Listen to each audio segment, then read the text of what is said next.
Bill Moran has something to reveal about the P-38. That, of course, it was made for right-handed people. You know, when you're left-handed, you have to do everything the right way, the correct way. But maybe they figure that we can figure things out faster, because if you grab a can, you could just start one down the line right-handed. But then when you're left-handed, everything's the opposite. So you had just another thing you had to do to learn to do right-handed. Yeah, another form of discrimination that you lefties. That's correct. Right. You know, in the service, it's even worse because they want you to do everything the right-handed way. So. And the right way, wrong way, and the Army way, right? Do you remember the C rations? Did you have a favorite C ration? Well, I used to trade everything. I'm a very picky eater, and I had an Italian grandmother that lived with us. So spaghetti and meatballs, when I tried that, it just didn't work. So a lot of those meals were like that, and I would trade, and I find that the key people to trade your C rations were people from like Kentucky and West Virginia that lived in the back hills. And I had a lot of friends that way because I'd trade for their pound cakes, their applesauce, their peaches, their fruit cocktail, what was it, cinnamon, it was a cinnamon roll or something. That was my diet, because I just couldn't take beans and wieners and all that stuff. So, of course, I weighed 125 pounds when I come home. Yeah, that doesn't sound like a really healthy diet to fight a war on. No, but you do what you do. Just like you trade your filters, you know, to get filtered cigarettes, they love the non-filtered cigarettes.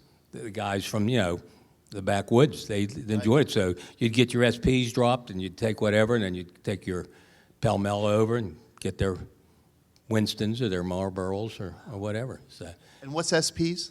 Sundry packs. They, like when you were out and you were going to be out longer than your resupply, they would drop these. They had everything, and they had sewing kits and everything, and they would divide it by platoon. Right. Then they would give each squad some, and then you'd go around and everybody would take a turn picking whatever they could get, you know. So, and that's how you either got what you wanted or you got what you knew you could get rid of to somebody else. Right. So. Thank you, Bill. I thought we would do an experiment.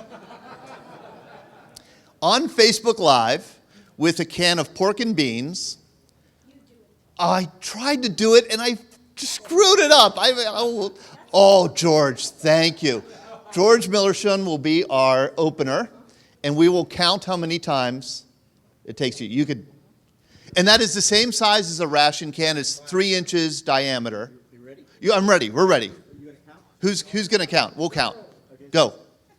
1, 2, 3, 4, 5, 6, 7, 8, 9, 10, 11, 12, 13, 14, 15, 16, 17. Halfway across 17. That's pretty close. 18, 19, 20, 21, 22, 23, 24, 25, 26, 27, 28, 29, 30, 31, 32, 33, 34, 35, 36, 37, 38. Just about there. Yeah, but I could actually bend it up and get the stuff. You could bend it up and get the stuff out. And somebody told me that you only, Dan, you never, can you stand up? You never opened it up all the way because you opened it up like maybe 9/10 or whatever, you know. So you can take the lid and bend it over and fold it and use it as a handle. When you heat the can, it's too hot to hold. So you use the lid and you folded it over to use it as a handle. Wonderful. Thank you, Dan. George, you get to keep the can of beans. Congratulations, George. Hold on, what did you say? I said we're going to pass this around. Everybody get their spoon out. Todd, we could save a lot of money on our budget for breakfast in the future. Absolutely. Just bring some pork and beans. Yes, John. Plus, you never opened it. You never took the lid off because you can use the can. you put it on your wire outside your bunker, and put some rocks in it, and so if the enemy's coming, you can hear the can.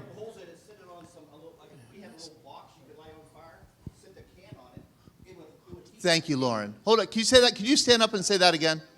The C ration box, we didn't waste anything. The C ration box, it came with matches. We'd burn the box with a can of pork and beans in it.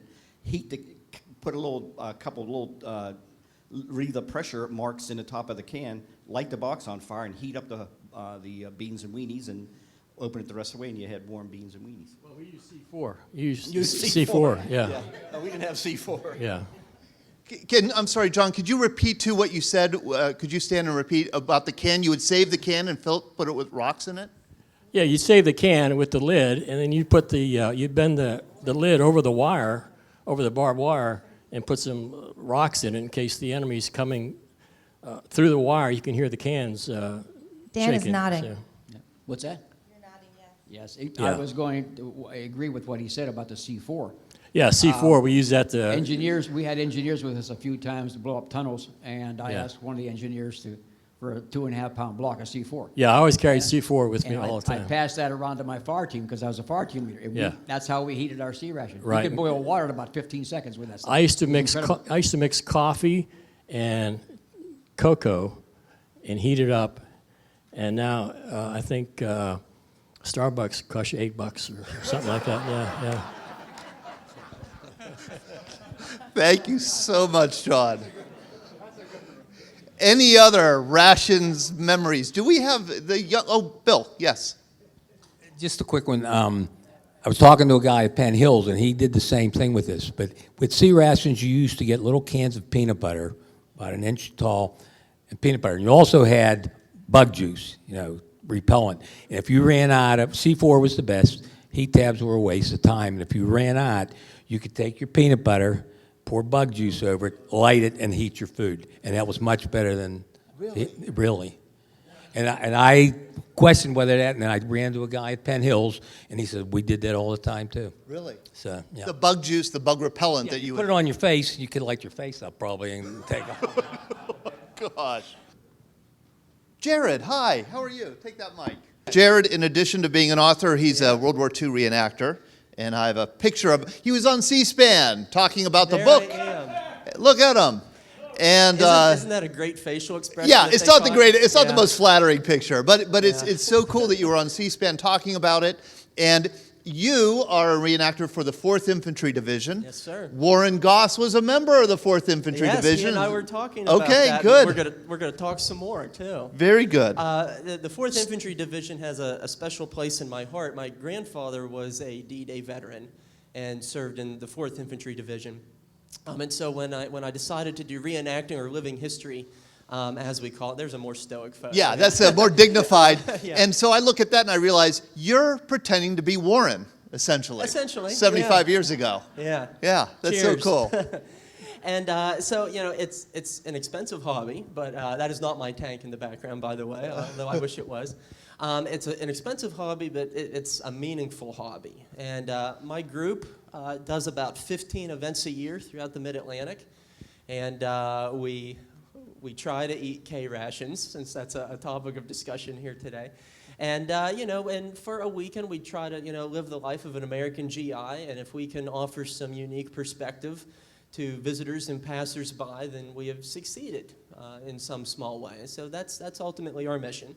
And, of course, one of the most ubiquitous symbols of an American GI is the M1 helmet, which is encased in a steel pot. There's a liner inside. And as I like to tell kids when they come and check this out and try it on, it's kind of, this universal tool, where it's kind of the Swiss Army knife of headgear, because you can do so many things with it. You can use it as a chair. You can use it as a wash pot. You can, if you're stuck in your foxhole and under fire for a long time, you can use it for the necessary if you have to. You can use it for storage. You can use it for protection. You can turn it into a weapon. It is a very handy tool that you can use for a lot of different things. And it's quite heavy. It is quite heavy. It's what can you do with it, Warren? Oh, there you Pick go. berries. Very good. You do Blackberries. some scavenging, yes. Yeah, but we have a few other items here as well. And we have the M41 jacket, which was the common. Did you ever wear a jacket like this, M41? Did you wear a field jacket like that, Warren? Yeah, I still got it. You still got it. The one you have that picture in, that was, I guess it was like that. I don't know. It wasn't a dress jacket or nothing. Yeah. Well, I'll let you try it on for old time's sake when we're all done here. Yeah, this. What is if that? You want Yeah. to hold that up? That'd be great. So, yeah, this often puzzles people what this is, and this is a life belt, and this is actually dated November 1944. It is an original one, and it's very similar to what many of the troops would have worn on D-Day, both Army and the Navy as they were going ashore. And when GIs were handed these, in most instances, they weren't given much instruction on how to use them or how to wear them. Yeah, yeah, for sure. And so a lot of them, quite naturally, they thought, well, it's a life belt, so it must go around your waistline. And that ended up proving to be a fatal mistake for many of them because you're supposed to wear it underneath your armpits, just like, floaties when you're in a swimming pool. And so when they tried to inflate them when they went into the water, they became very top-heavy. They flipped right over in the water. And these flotation devices quite possibly claimed as many lives on D-Day as what they saved. Warren, did you have one of those on D-Day? Yes, I did have one of them. And I despised them with all my heart. I took them off as soon as I could. And I learned all about those things in April, about April 27th in Operation Tiger. Mm-hmm. And that's where they learned how to wear them. And when I went in, I wore mine like a bandolier. I put it over my shoulder. And that's the way I did with mine, but never used the damn thing. Yeah. And if you get to the Roosevelt Rester, there's a bunker there, and I got a picture of that bunker in 43, where all those life things there are piled up in front of it. The guys just threw them all away. Yep. That's great. Yeah, so who needs that extra weight? Yeah, the question was how do you inflate it? And so here on the end, in these tubes, there'd be CO2 canisters, and you pretty much give it a tug, and it was meant to automatically inflate. If that didn't work, you had to do it the old-fashioned way with these with the mouthpiece, which I can't even begin to fathom doing that on a beachhead while under fire and wearing 85 pounds of gear. Yeah, so that's a very small sampling of some of the things that I brought. You have a potato masher grenade, it looks like? Yeah, not active. Okay. But yes, this is a potato masher, German grenade. The bottom would screw, you'd pull a string, and unlike a lot of the American grenades, this is actually a concussion grenade. The Americans use largely fragmentation grenades. And so it'd be the sheer force of the blast, especially if you were in a building or a fixed position, that would make this such a lethal weapon. Wow. And then it looks like a mess kit, maybe? Yeah, we have a mess kit, and for a lot of our Vietnam veterans and Korean War veterans, it's not something that changed too much over time. But yeah, it all fits together quite handily, and in GI haversacks, there'd be a special compartment for that right in the back. Wow. So could you stay a few minutes after the breakfast? I would love to. You have books for sale. How much are they? I do. $20, and I don't charge any extra to sign them. That's wonderful. Yeah. Thank you so much, Jared. Thank you for coming all the way from Altoona. Real pleasure. So, and please do consider buying the book. It's just beautifully written and put together, and it does give you a perspective on D-Day you never had before. Let's get some young vets in here talking, and we have Laura Goossen here. Laura, would you mind standing up? It's great to get a young perspective. You can see that Laura is a graduate of West Point. When did you graduate? 2005. 2005. So I'll start by remind me to ask you about food, but I want to start by asking this. When you told your parents that you wanted to go to West Point, that you were going to West Point, what did they say? Oh my gosh. Yeah. Are you sure you want to do that? Yeah. Is this the decision you really want to make at this stage? Yeah. Especially in the year 2005, think back. What was happening in 2005? The Battle of Fallujah. Iraq was really, not doing well, was getting more and more violent. And here you were electing to go to West Point. Yeah, so I mean, when I started, it was 2001, and then I started June of 2001, so it was right before 9/11. So my freshman year, also called plebe year, September 11th happened. So you actually have the first 2 years to decide if you really want to sign on the dotted line. You sign on the dotted line day one, but you actually re-up your cow year, which is your junior year. The first day of your cow year. So after that, you were in. So, okay, did it cross your mind after September 11th happened, oh my gosh, do I really, because, I mean, life changed. Everything changed after that.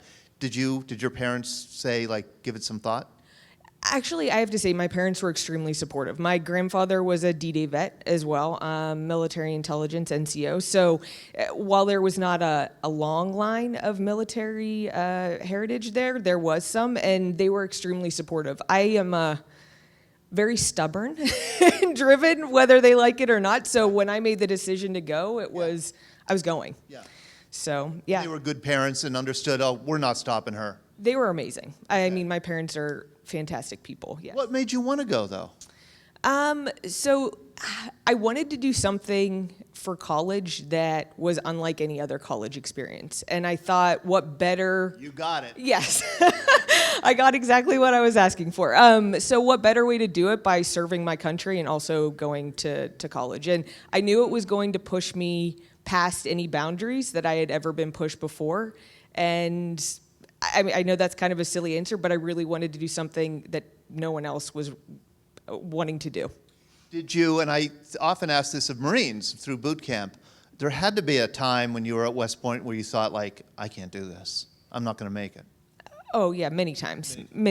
And I actually remember July 4th as being one of those times where I was sitting there, and because I have a lot of great memories with my family going and seeing fireworks and kind of talking about that, and I remember July 4th, I was just being dominated by one of the upperclassmen and calling me every name in the book, and you're worthless, and you're this, and your parents are horrible, and all that kind of stuff.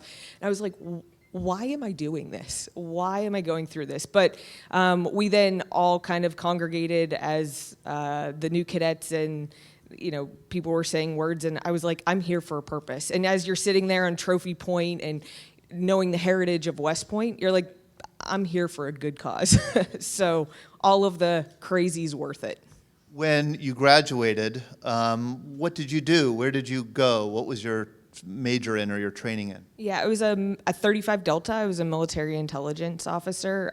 So I was in Fort Richardson, Alaska, Fort Huachuca, Arizona, and Fort Riley, Kansas. All very interesting bases, yes.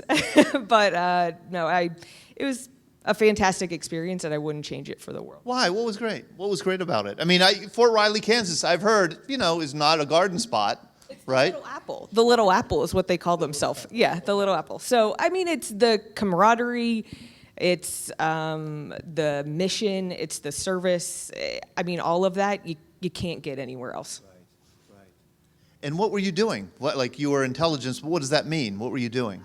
So I had a lot of different clearances, and essentially I was collecting intelligence on very, very, very, very bad people, and sending it to those troops that were on the front line.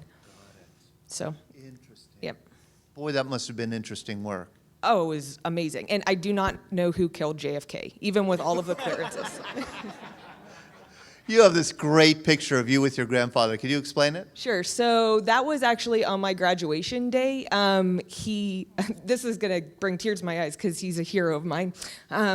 He is a D-Day grad, and you get your first salute. And I wanted my first salute to be him. So he passed 3 months after my graduation, but that was a really special time for me. You got to get the salute in. Yeah, so you lived long enough for you to salute. Yeah, and I got his coin, and yeah, it's a memory that I will forever cherish. Great. Yeah. Does anybody here have any questions for Laura about West Point? Yes, George. Tell him or tell the group about your first year and what the term pinging means. Okay, tell the group about your first year and what the term pinging means. Oh my gosh. So pinging basically, I mean, as a plebe, your life is horrible. I mean, it's beyond horrible. And really, you are in this position and you just go around every corner as fast as you can. You look like a little like robot. And you always have to cup your hands and you always have to address upperclassmen. And I mean, silly things that they would make you do, like you had to know the next week's meals.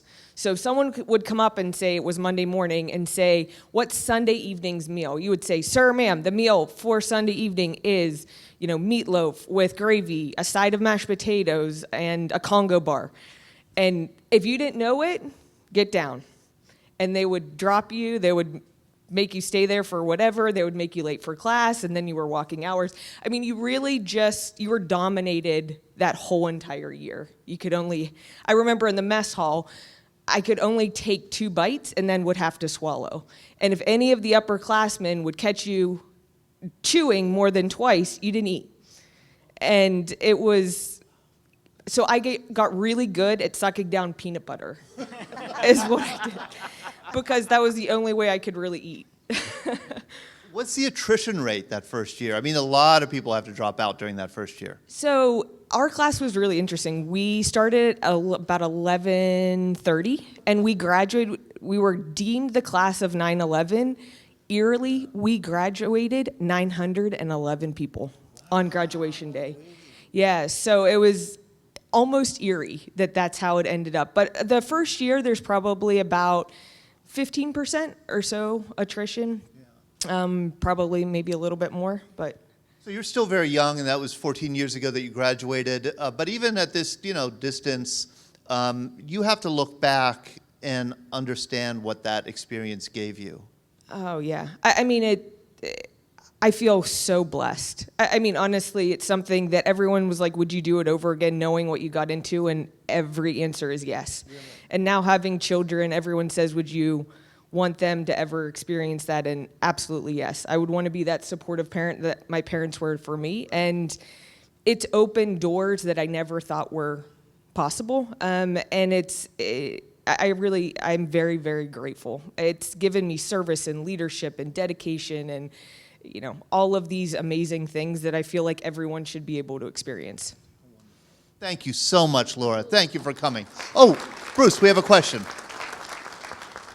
What rank do you come out as? What rank do you come out as? Good question. You graduate as a second lieutenant. Yes. And what did you, when you left the Army, what was your rank? A captain. You were a captain. Yeah. And what is the commitment? I mean, I should know this, but how many years after graduation do you have to stay in? 5 years. 5 years? Yeah. So. And you were ready to get out after 5 years?